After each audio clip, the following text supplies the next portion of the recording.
Pentagon. The day before 9/11, Secretary of Defense Donald Rumsfeld declared war, not on foreign terrorists. The adversary is closer to home. It's the Pentagon bureaucracy. He said money wasted by the military poses a serious threat. In fact, it could be said that it's a matter of life and death. Rumsfeld promised change, but the next day, the world changed.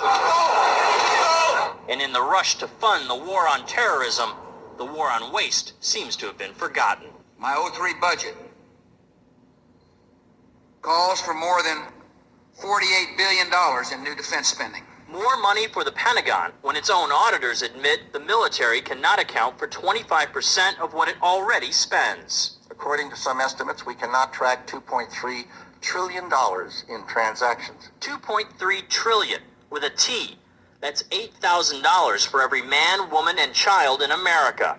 To understand how the Pentagon can lose track of trillions, consider the case of one military accountant who tried to find out what happened to a mere $300 million. We know it's gone, but we don't know what they spent it on.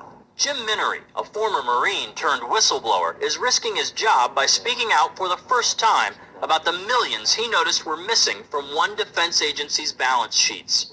Minery tried to follow the money trail, even crisscrossing the country looking for records. The director looked at me and he says, "Why do you care about this stuff?" It took me aback, you know. My supervisor asked me why I care about doing a good job. So he was reassigned and says officials then covered up the problem by just writing it off. They got to cover it up. That's where the corruption comes in. They've got to cover up the fact that they can't do the job. The Pentagon's Inspector General partially substantiated several of Minery's allegations, but could not prove officials tried to manipulate the financial statements. 20 years ago, Pentagon employee Franklin C. Spinney made headlines exposing what he calls the accounting games.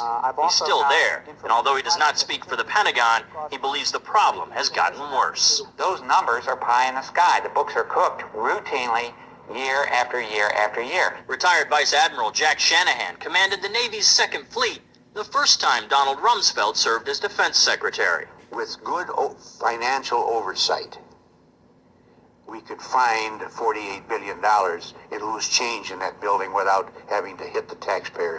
In the 2.5 minutes since this report began, the Pentagon has spent nearly $2 million, and it may never know where 25% of those tax dollars went.